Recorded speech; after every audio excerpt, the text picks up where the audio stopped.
50 kilonewton, 5-ton computerized electromechanical universal testing machine. This system is a custom design solution. The work table features a user-friendly T-slot design, enabling operators to prepare various types of samples with ease and flexibility. The samples can be securely and comfortably fixed onto the T-slot for efficient testing. Here are the Tensile sample grips, designed to test both flat and round specimens. At the top of the grips is a 50 kilonewton Celtron load cell, while the Panasonic motor and driver are located at the bottom. On the side, you'll notice the upper and lower limit switches for added safety and precision.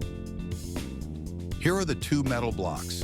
Before testing, the operator should adjust the position of these blocks based on their specific testing requirements. On the right side is the hand control box, which is used to move the crosshead up and down.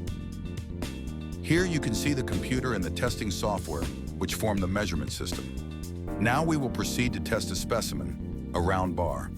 The specimen has a diameter of 10 millimeters. After securing it in the wedge-type Tensile grip, we move on to operating the test software.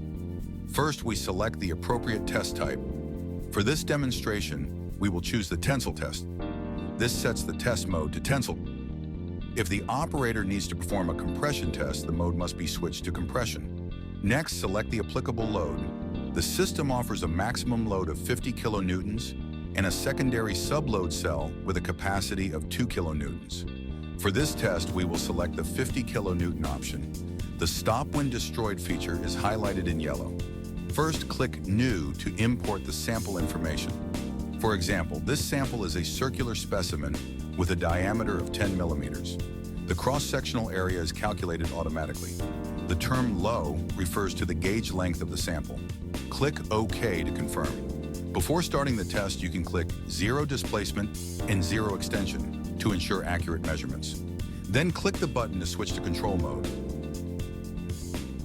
At the top of the crosshead is the 50 kilonewton load cell.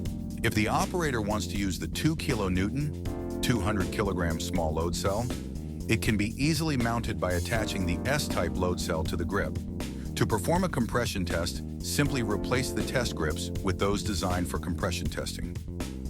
For the main unit, this is the main power cable, which requires 3-phase 220 volts. This component here is the 50 kilonewton load cell, and the white cable is the data line. These two communication cables are connected to the cell control box. This is the cell control box, and at the back of the box, you can see the cable connected to the 50 kilonewton load cell. Here is the power line for the servo control box, which requires 110 volts. This is the main power cable for the universal testing machine.